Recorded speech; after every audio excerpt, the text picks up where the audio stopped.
Chairman मियां Sarfaraz town Mustafa Bilal Sheikh ने हज़रत दौलत शाह बुखारी दरगाह के मुतवल्ली की दावत पर दरगाह का खुसूसी दौरा किया। इस मौके पर उन्होंने दरगाह पर चादर चढ़ाई, फातह ख्वानी की और मुल्क व कौम की सलामती व खुशहाली के लिए दुआ की। टाउन चेयरमैन ने दरगाह के तमाम मुंतजमीन व जिम्मेदारान से मुलाकात भी की और उनके ताउन और खिदमात को सराहा। इस मौके पर उनके हमरा साबिक administrator Hyderabad Rafiq Ahmed Rajput, UC chairman Gohar Ali Qureshi, Anwar Ali Buledi, deputy secretary इत्तलात पाकिस्तान पीपल्स पार्टी ज़िला हैदराबाद, इलाका मकीन, अकीदतमंद और दीगर मोअज़्ज़ज़ शख्सियात भी मौजूद थीं।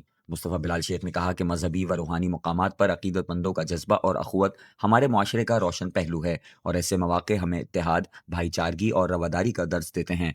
तमाम मोअज़्ज़ज़ीन व मुंतज़मीन की खैर मकदमी रवैये पर टाउन चेयरमैन ने इत्मीनान का इजहार किया और दुआ की कि दरगाह के वसीले से सब पर रहमतें नाजिल हों।